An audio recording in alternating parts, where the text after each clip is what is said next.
por ejemplo, en el punto 2, esa distancia, esa proyección, es esta, que vean ustedes, la voy a prolongar acá, a este punto, y de este lado, fíjense de que el vector va a tener ese mismo valor. Si el vector está girando, por ejemplo, ahora el vector llega a la posición 7, porque este vector que está acá, este vector que está aquí, desde la posición 2,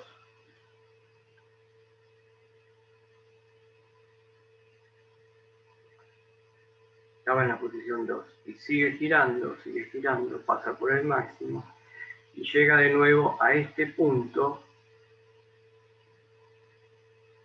que lo vamos a llamar ya 7, porque teníamos 6 acá, este punto que está acá es 7, nosotros vemos que para un ángulo la distancia vale lo que está sombreado acá, marcado en amarillo grueso, y cuando llega al punto 7, para un valor mayor, se cumple el mismo valor.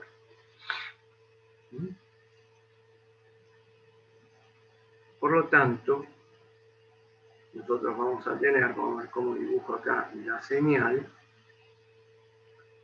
voy a dibujar, yo ya sé que va a ser así.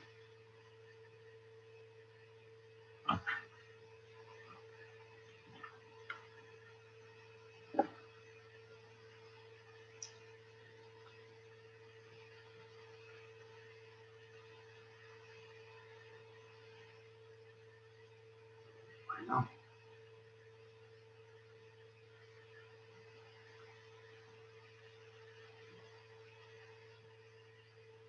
Y a partir de acá viene, ahí pasa por 0, y va al valor máximo acá abajo, y acá va 0 de nuevo. Y se repiten estos puntos. Acá se repite lo que yo tengo, el valor del punto 2, esta distancia sobre el eje imaginario, y acá voy a tener representado el punto 7. Acá abajo tengo representado el punto 1, acá tengo representado en el valor máximo el 5, y aquí de nuevo tengo representada, porque el vector sale de 1, va a 2, y se toma una secuencia, y llegaría de nuevo a 1.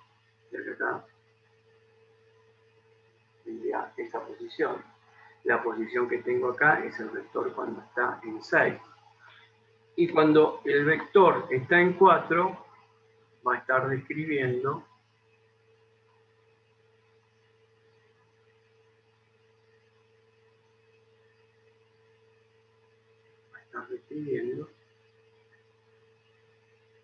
estos dos puntos.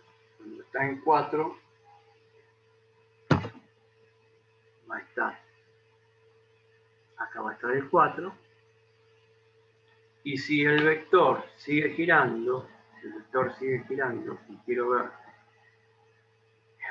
en esa posición donde estaría,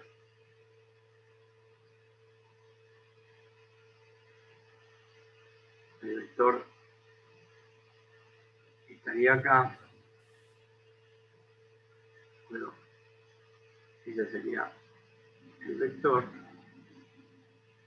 y por ejemplo el 4, si el 4 sigue girando, en esa posición llegaría de nuevo.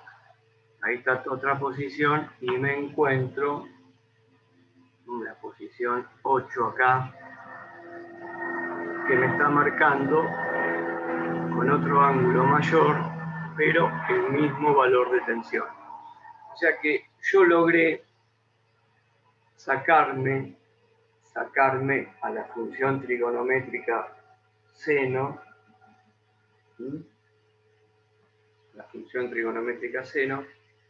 la saqué. Yo no voy a resolver los ejercicios utilizando esta expresión ni utilizando esta expresión, sino que las voy a convertir en vectores. Entonces, veamos cómo convierto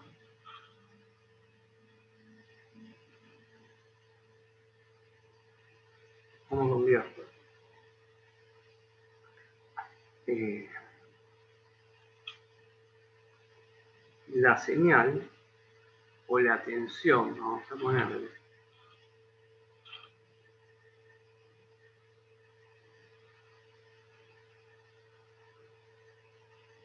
la tensión seno, cómo convierto la tensión seno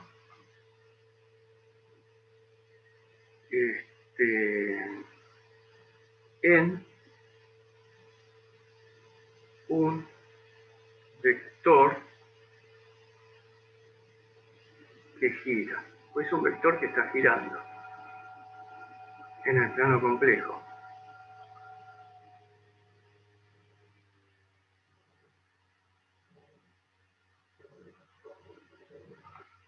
¿Cómo convierto la tensión seno en un vector que gira en el plano complejo?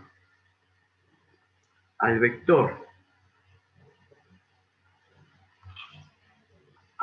que gira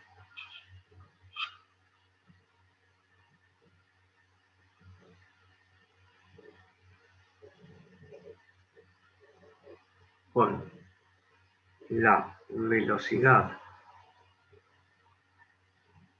angular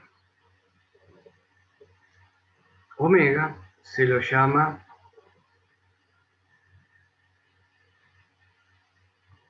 fasor.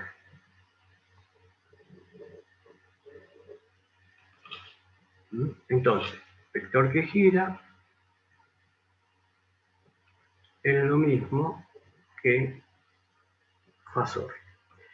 Esta expresión es la que nosotros vamos a usar a lo largo de todo el año, ¿no? Diagramas fasoriales en el análisis de un circuito eléctrico. Bien, entonces nosotros tenemos que convertir la expresión seno en la función fasor de la tensión. Entonces acá ponemos, si la tensión instantánea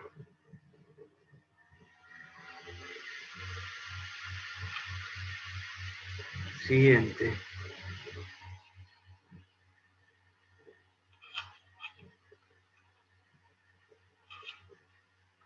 la tensión instantánea es esta, 100 seno de omega por t, y el ángulo de fase vale 0. Ángulo de fase 0 acá. Anotemos. Aquí, ángulo de fase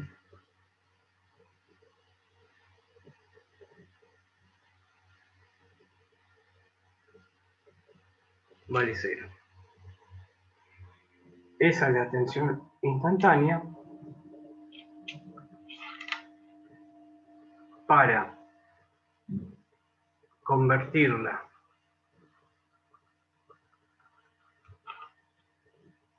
en un fasor, ya acá sabemos de lo que estamos hablando de esto y que está girando en el plano complejo. Para convertirla en un fasor, tomamos este valor, el valor máximo, y el ángulo de fase. El ángulo de fase.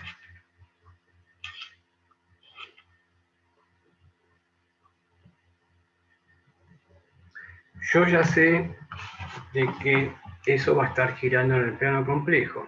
Por lo tanto, al fasor lo voy a representar como si fuera esto,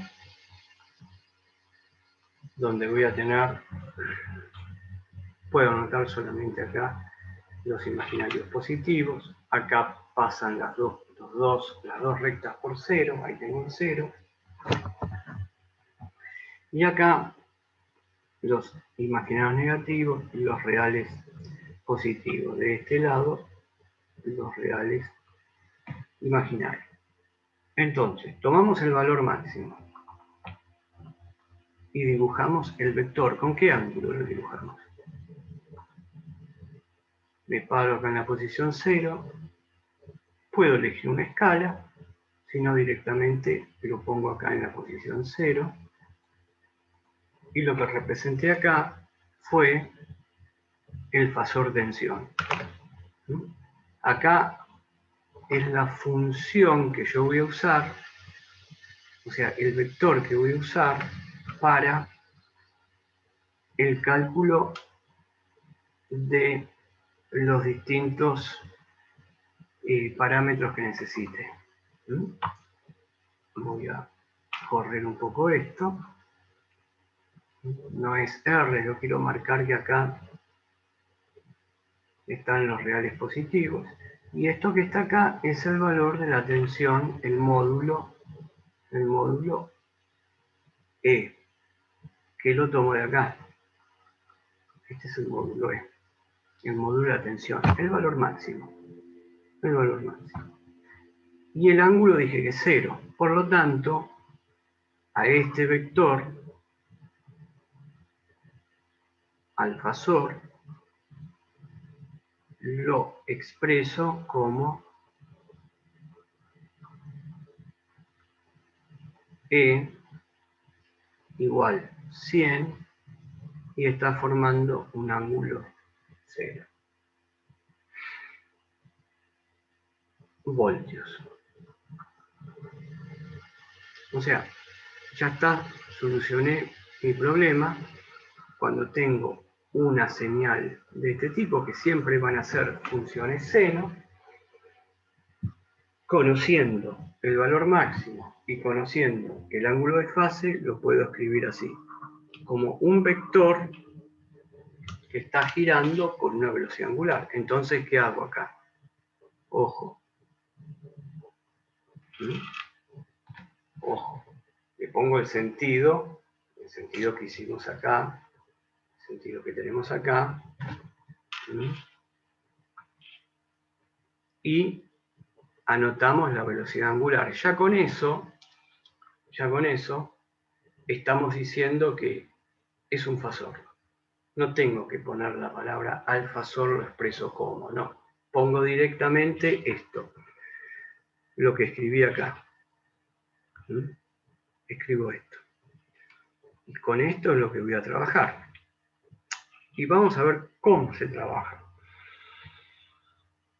Porque yo hasta ahora hablé de una señal seno, que la puedo convertir en un fasor, y trabajando en el plano complejo, que esta es una teoría que se llama teoría de fasores, que se desarrolló. Tenemos que hacer historia de la electricidad, y tenemos que situarnos en una empresa que es General Electric, que ustedes saben, y si no saben, capaz que escucharon, o bueno, les comento que General Electric la fundó Edison, después la vendió, cayó en manos de otras personas, pero ya en el año 1900, en el siglo pasado, década del 50, de 1940 1950, una persona que trabajaba en General Electric desarrolló esta teoría de fasores porque los cálculos se complicaban mucho, se perdía mucho tiempo en resolver circuitos complejos. Se perdía mucho tiempo para resolver un ejercicio. Entonces, vamos a ver cómo se aplica esto, porque a medida que lo vamos aplicando, nos vamos a dar cuenta cómo es la temática, porque nosotros acá ya tenemos algo nuevo. Nosotros veníamos de corriente continua, donde estábamos con números reales. La álgebra era sencilla. Ya acá nos mezclamos con números complejos y tenemos que hacer sumas, restas, divisiones, multiplicaciones de números complejos. Entonces, todo tiene solución.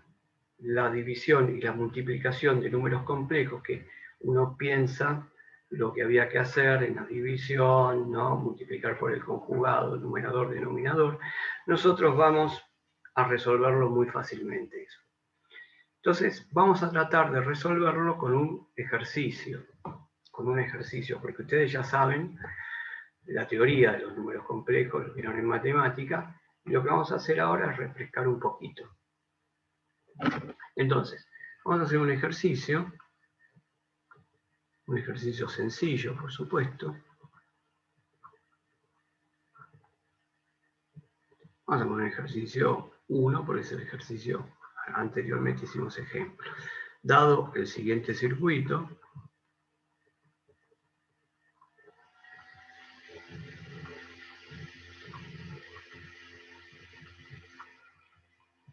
calcular el valor de la corriente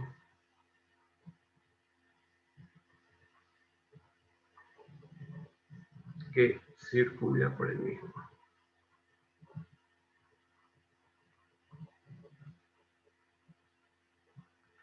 Bien.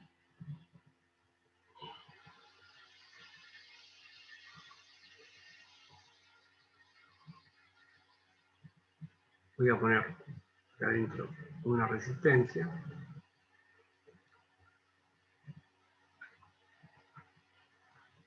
Esto va a ser R, la resistencia.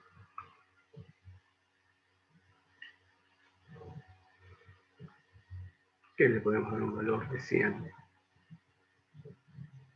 ohm.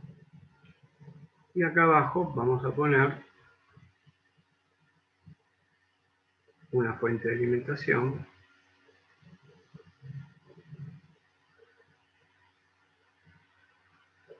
le pongo los valores instantáneos y la tensión es 100 seno de omega t. Y lo que me piden calcular es la corriente.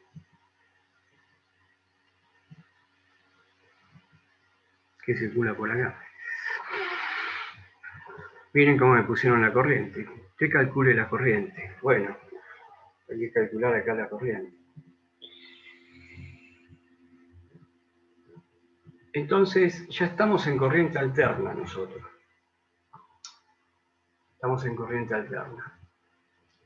Entonces, si yo les dije que esta tensión la podía poner como un vector que gira en una posición, por ejemplo, ese vector que está ahí, la corriente, ¿qué va a ser? Y la corriente va a ser otro vector. Porque si yo tengo que la tensión es esta, 100 por el seno de omega t, la corriente va a tener que ser un valor acá, que no sé cuánto es, pero va a estar la función seno de omega t. Entonces tengo que pensar que la corriente también la puedo escribir como un valor instantáneo o como un fasor. Entonces vamos a ir atrás, un poquito al año pasado, cuando nosotros teníamos la ley de Ohm, y la ley de Ohm dice que el valor de la resistencia eléctrica es la relación que hay entre la tensión y la corriente que está circulando por la resistencia, por el circuito donde está la resistencia. Esta es como Ohm expresó la ley.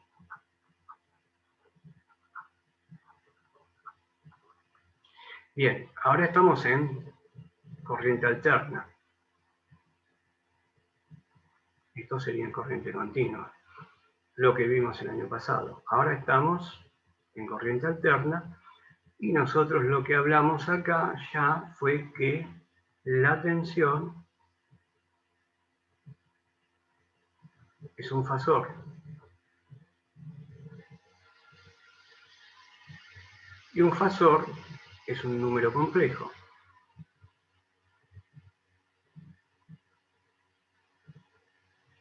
Por lo tanto, la corriente,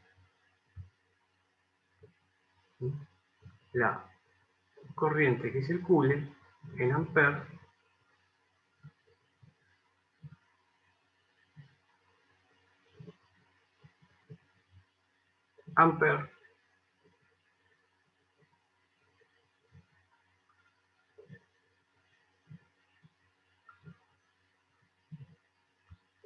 también será un fasor.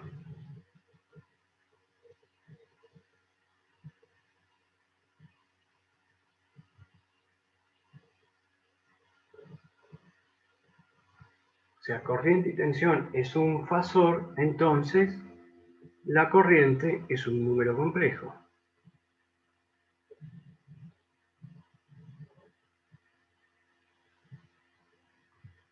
Entonces, voy a escribir la tensión E, es un fasor, es un vector que gira. La marco, vector que gira.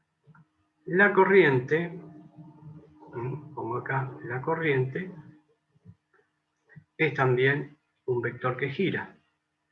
Por lo tanto, si voy a lo que yo conozco de la ley de Ohm y hago la relación entre tensión,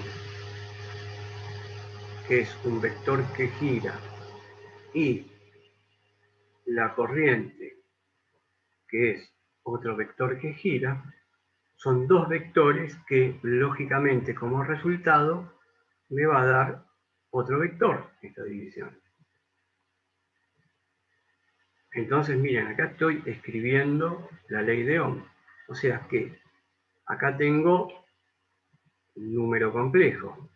Acá tengo un número complejo. Por lo tanto acá voy a tener un número complejo. Entonces en corriente alterna ya no hablo de resistencia eléctrica. En corriente alterna hablo de una impedancia. En corriente alterna ya se habla de impedancia.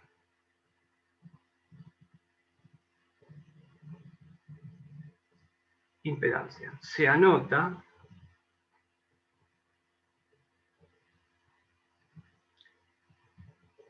a la impedancia con la letra Z. La tensión está en volt, las unidades. Las unidades de tensión son volt. Las unidades de corriente son amperes.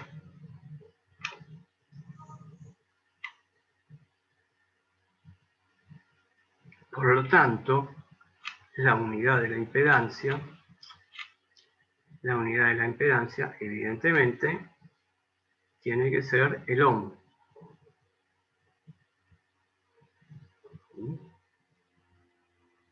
Entonces, en corriente alterna, la impedancia se anota con la letra, se anota a la impedancia con la letra Z. O sea que en corriente alterna hablamos de impedancia. ¿Y qué es la impedancia?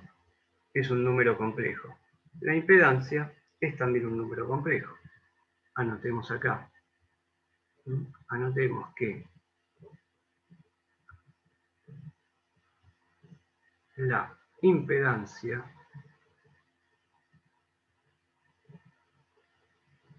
Z es también un número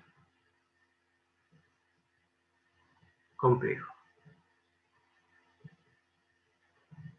Por lo tanto, lo que vimos acá es la definición de impedancia.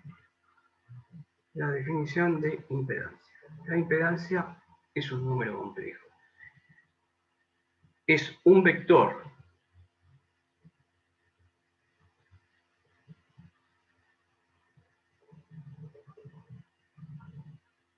que también gira, pero gira de una manera distinta, pero es un vector. Ya vamos a ver cómo es la impedancia. ¿Por qué? Porque vamos a ver que la impedancia, que es mi nuevo elemento en los circuitos, va a depender también de esto. ¿Por qué? Si es una resistencia a la impedancia, si es una resistencia, como dibujé acá, algo muy sencillo, no va a depender de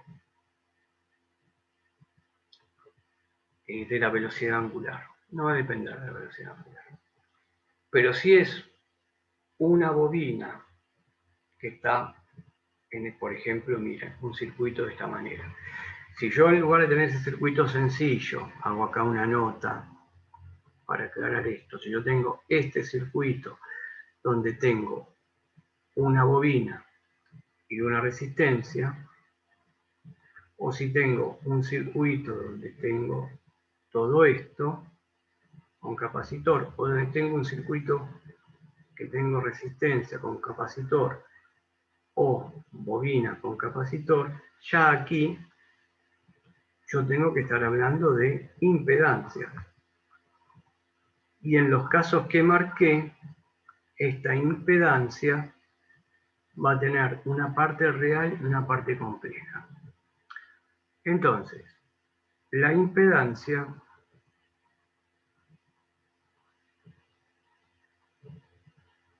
de un circuito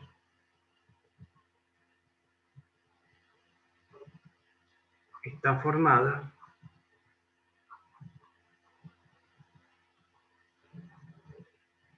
por una parte real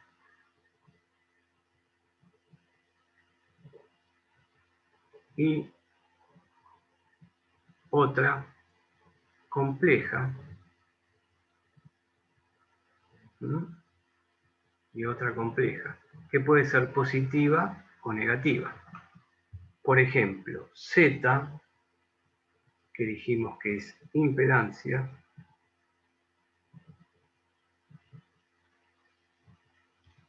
su parte real va a ser la resistencia eléctrica. Parte real. La parte real va a ser la resistencia eléctrica del circuito.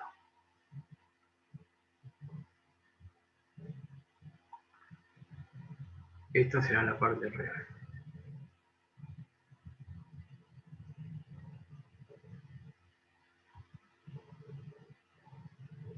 Y anoto acá, resistencia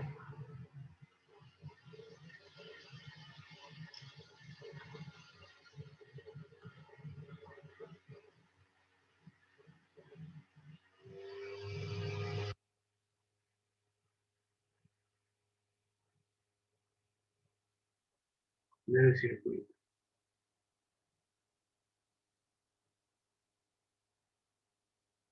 Y puede tener el signo, el número complejo, tiene parte real y tiene parte imaginaria. Pero la parte imaginaria puede ser más, o puede ser positiva, o puede ser negativa.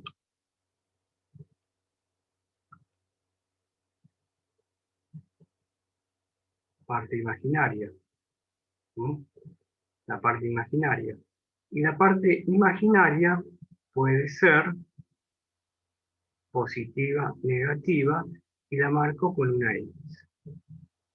A esta X, que es la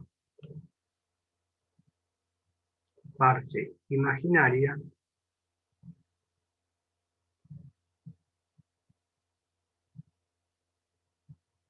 se la llama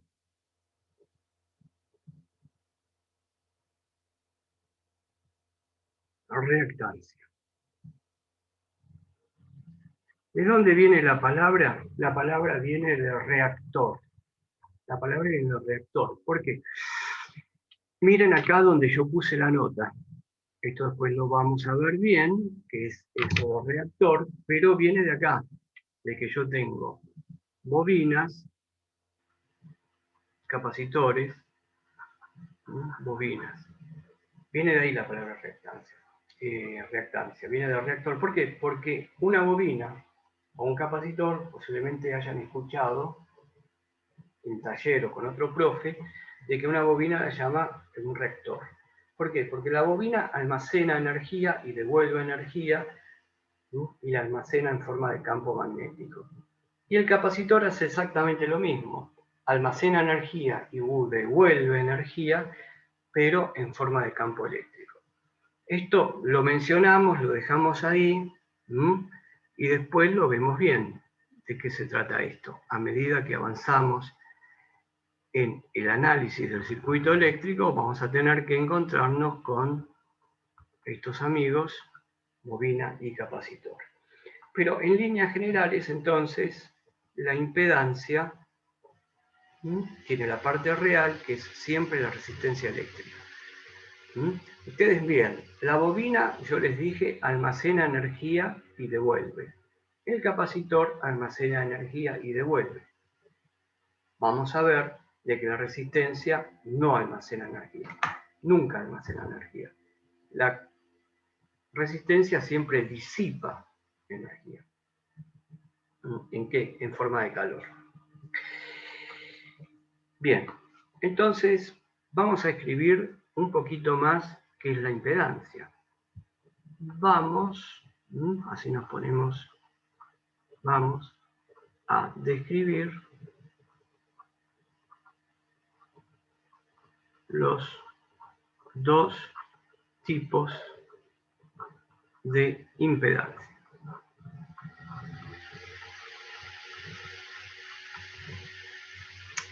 Vamos a ponerle principales porque hay muchos.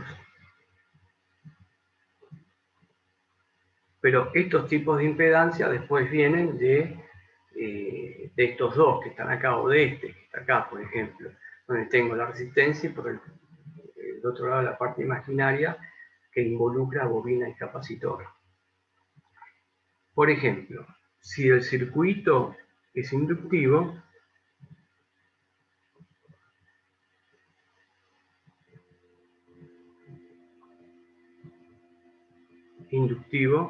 una bobina, si el circuito es inductivo,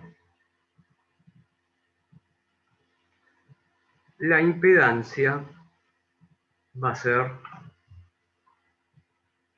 esperen que lo completo, el circuito es inductivo resistivo,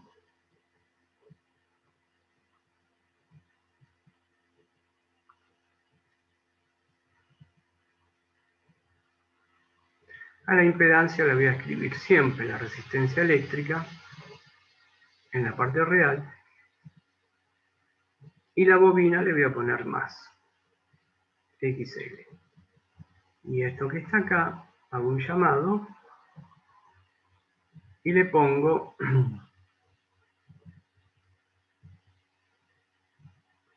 reactancia inductiva, ¿no? Exactamente, inductiva. Y miren, siempre, pero siempre, una reactancia inductiva va a ser un número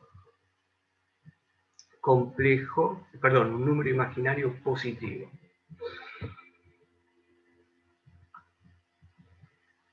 Si el circuito es resistivo, es lo mismo poner inductivo resistivo que resistivo inductivo. Por eso acá lo pongo al revés. Resistivo capacitivo, o sea, una resistencia con un capacitor en serie o en paralelo, resistencia en paralelo con el capacitor, la impedancia es R, que siempre va a ser un número real. Acá cambia, que es menos J X sub C, y esto recibe el nombre de reactancia capacitiva.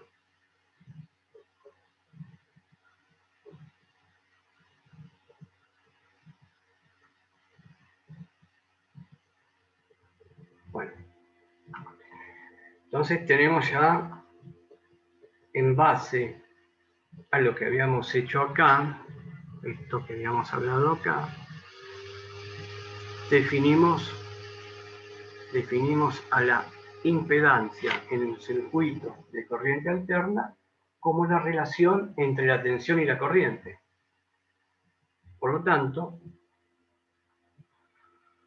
la impedancia es también un vector.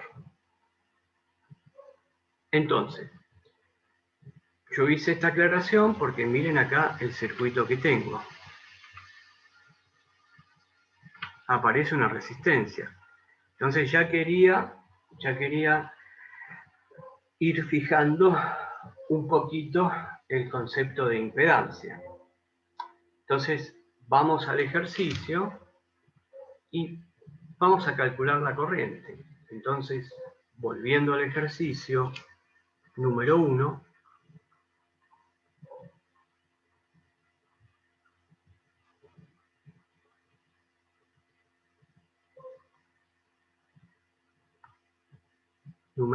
yo puedo hacer este cambio en el dibujo. Por eso arriba la dibujé como un rectángulo. Las impedancias se representan por un rectángulo. Si quiero, puedo representar por lo que hay adentro, pero es muy común que la impedancia se represente con un rectángulo y acá se escriba qué es lo que tiene. ¿Cuánto vale la parte real? A ver acá, ¿qué tengo? Y acá tengo solamente una resistencia, que es R. Entonces, se escribe que tengo solamente la resistencia R. Ahora la pregunta que yo hago, ¿hay alguna otra cosa más? ¿Hay un capacitor? ¿Hay una bobina? No, no hay nada. O sea que esa impedancia, la parte real, ¿cuánto vale en esta impedancia? La parte real vale 0. Por lo tanto, si la parte real vale 0,